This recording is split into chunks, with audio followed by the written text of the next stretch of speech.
folks. Wanted to share a video about my experience, my skills, and goals. So, part of my experiences, when I was born dead, but I was resurrected by a type of hypobaric chamber or incubator, high-pressure oxygen chamber. And anyway, I almost died.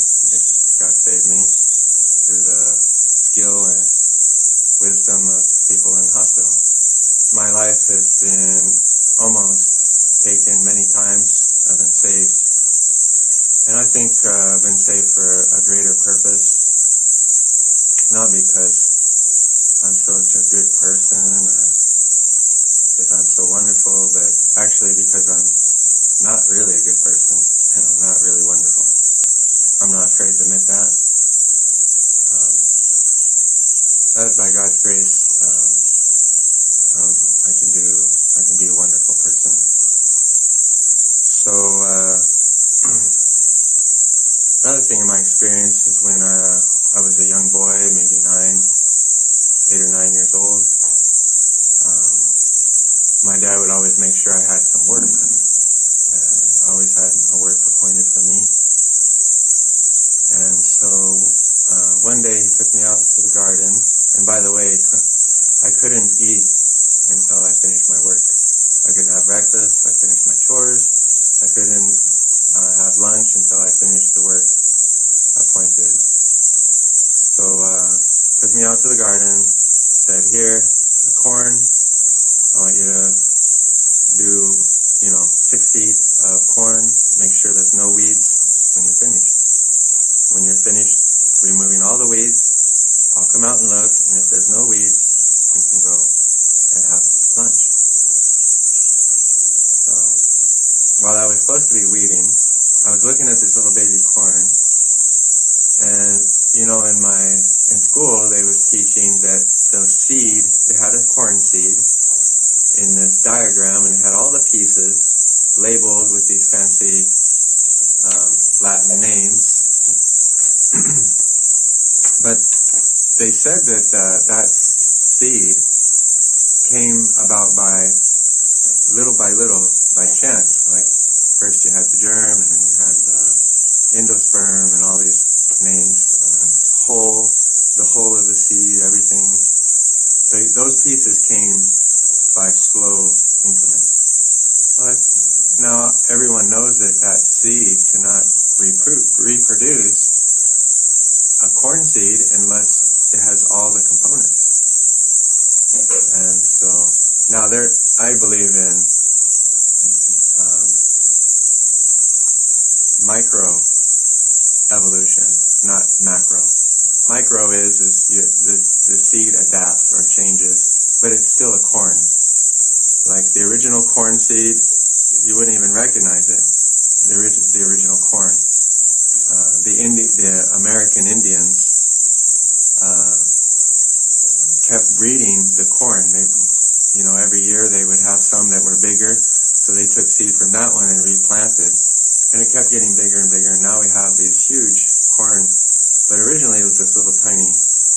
It had like 10 kernels, and so that is macroevolution, not micro. It's still a corn. It was always a corn.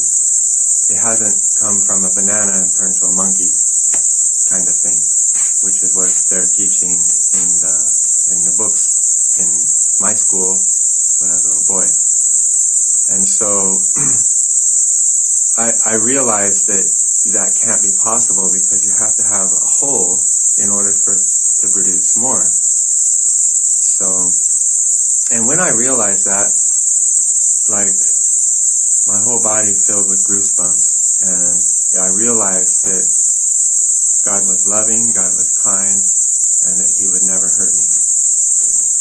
And I had forgotten about the last part. I remembered the first part through my whole Christian experience. The last part I forgot about until I discovered in the Bible that God is harmless. He doesn't hurt people.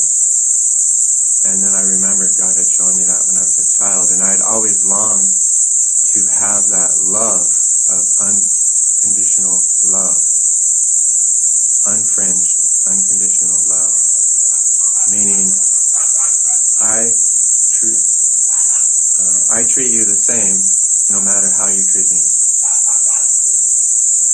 This is the foundation of God's government in the Bible. I've discovered this recently, but I didn't always know it. So another part of my experience that I want to share is that when I was 14, I had some prayer. I had asked God to do some things for me, and He actually did them. For example, He showed me that He didn't want me to go to church to learn about Him. Through a miracle, He showed me that. I don't want to bore you with the details on that, but another thing on the same year that happened was my dad and I went out to he had an old Chevy pickup, and we went to start it, and it wouldn't start. The engine turned, but nothing happened.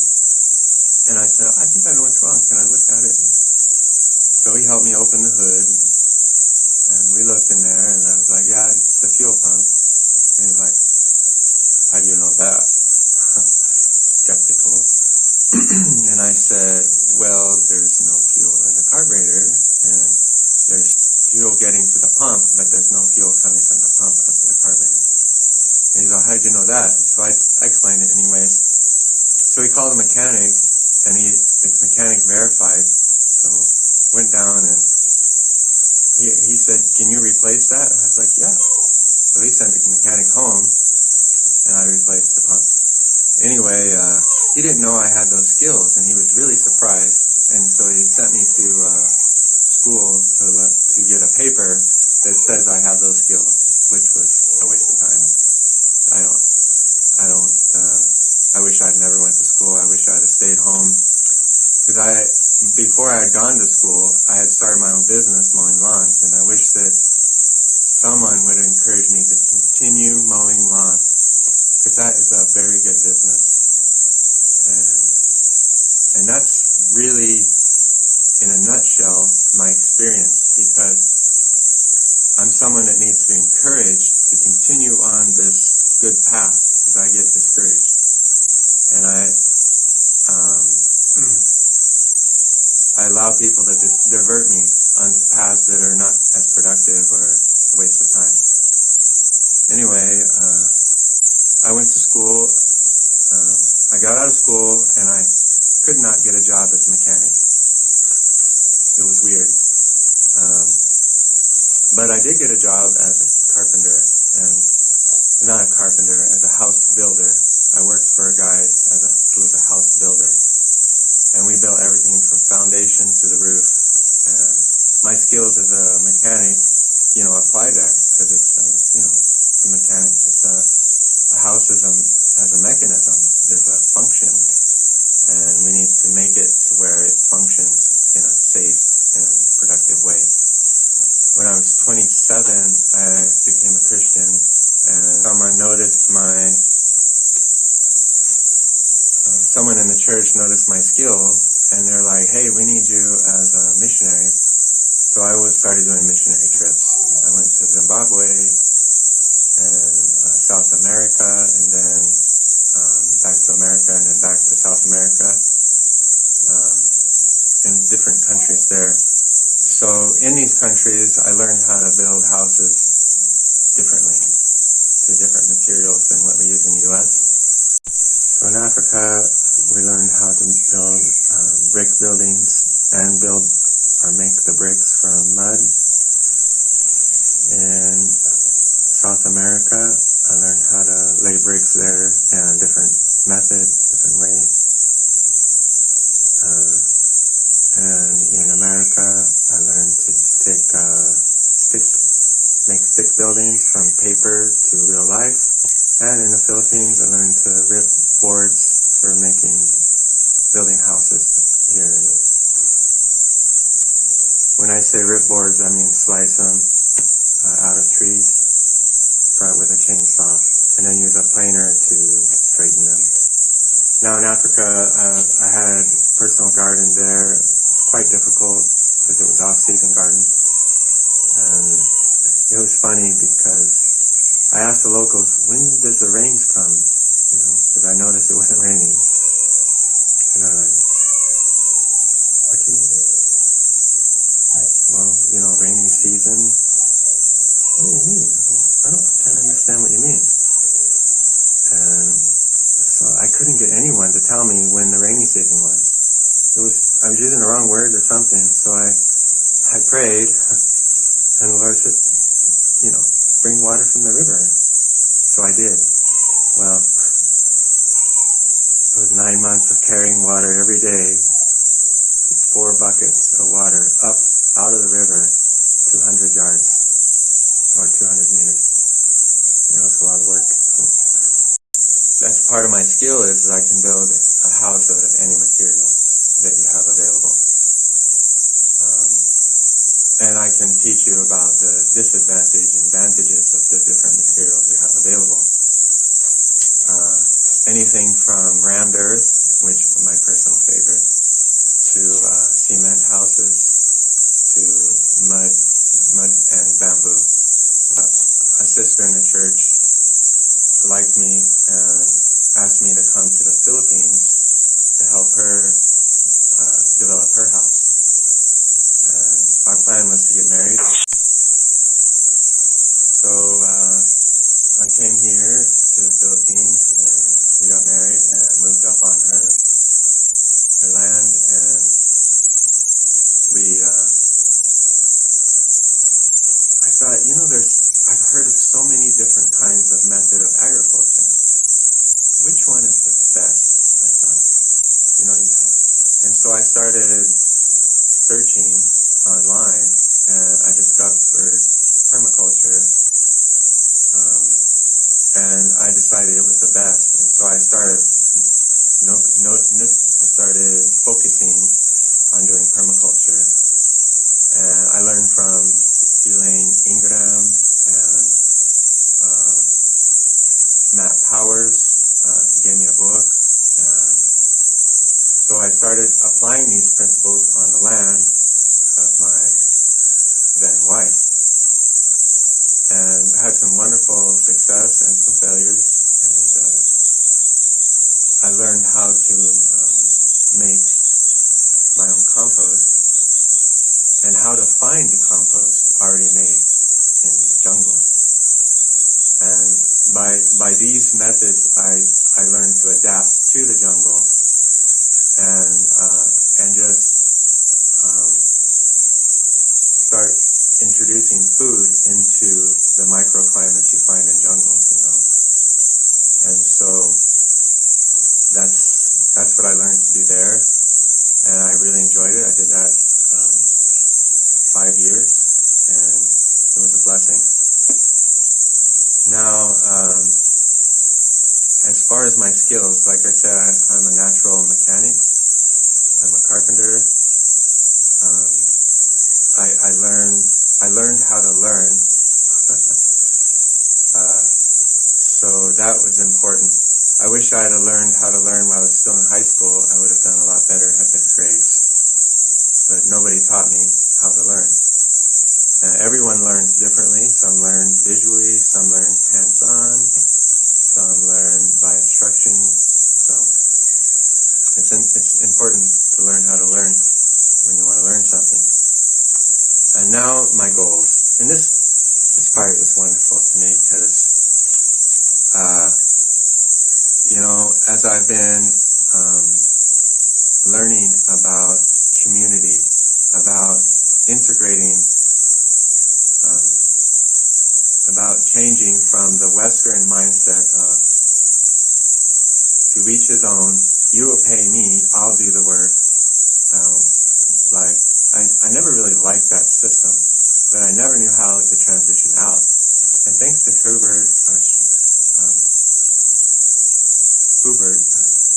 my wife called him Hubert, but Hubert is the pronunciation we use in the U.S. But so anyway, brother, I have so much gratitude to you. You've been really helping me see how the normal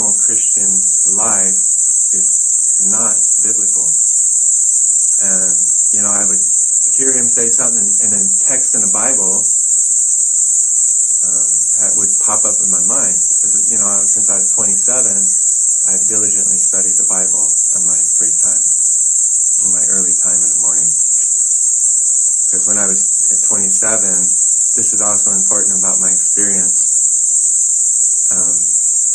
I started learning about the natural laws of health, natural remedies through understanding the body and the natural laws that govern our body.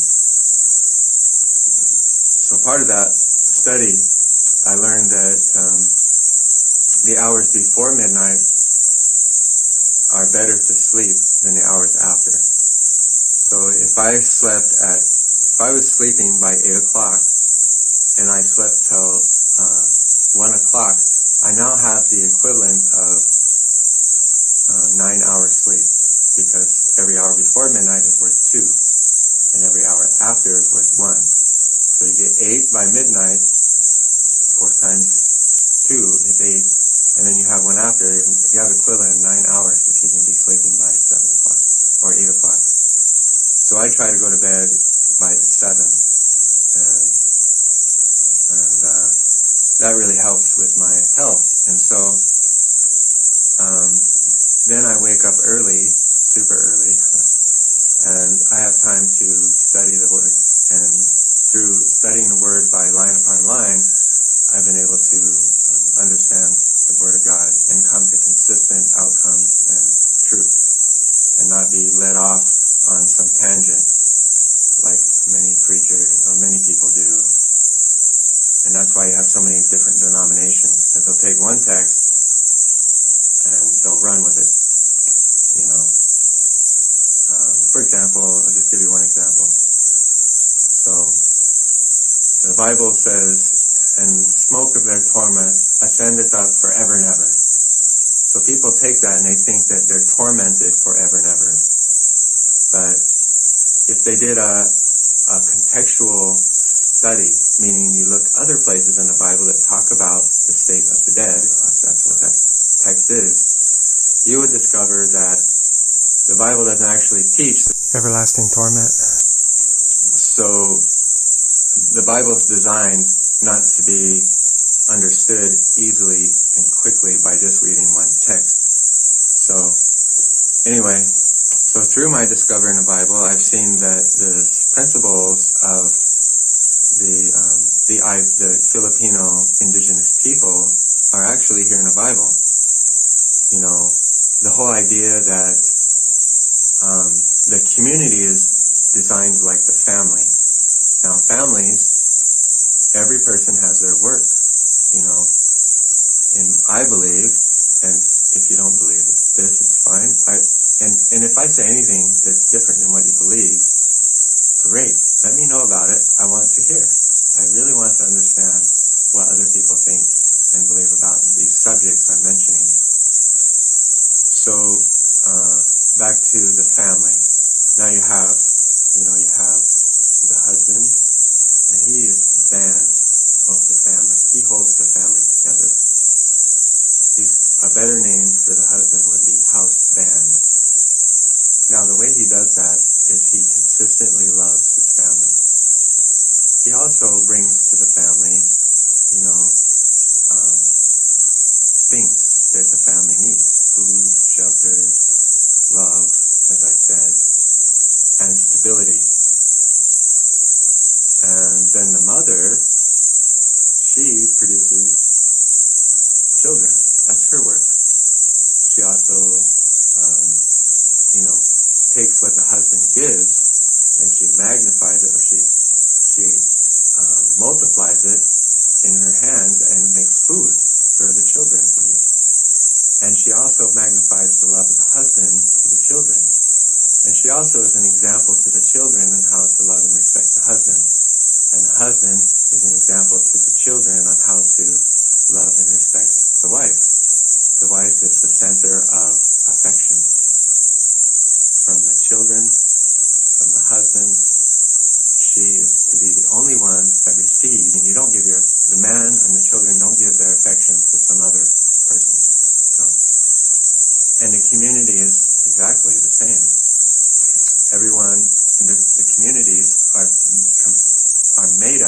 families. And everyone produces something, just like the husband produces for the family.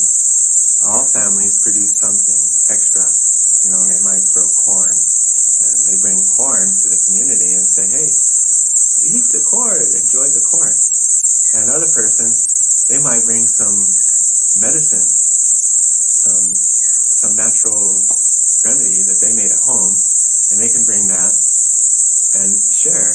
You know, I brought medicinal charcoal made from coconut, or I brought this tincture that helps with, you know, mosquito bites, and keeps you from getting them and stops the itch.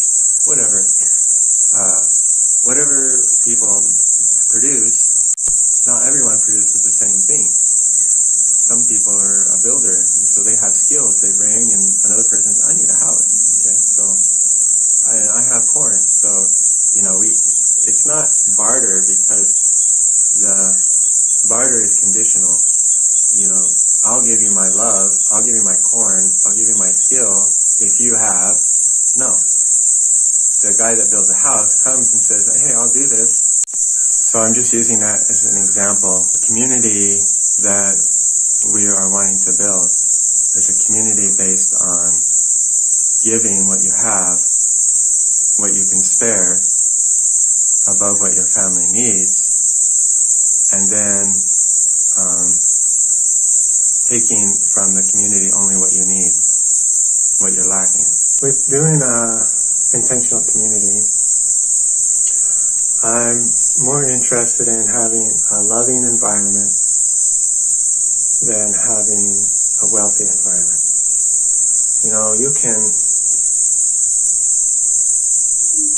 live on very little food, but you can't live in an environment where there's anger and violence all the time.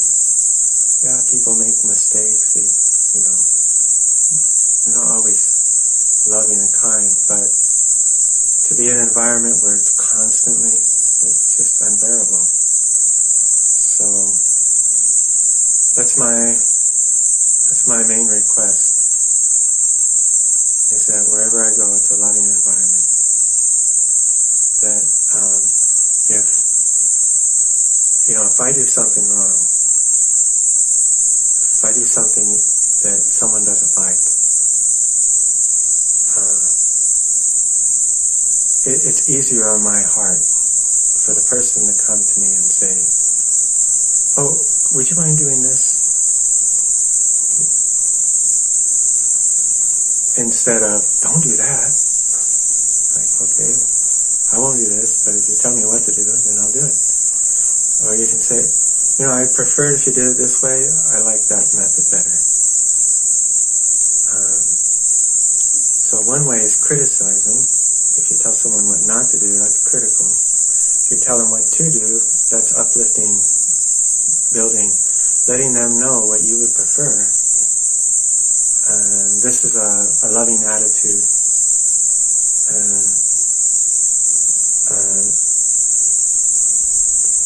And we should always say please and thank you. That's another thing that for me is important.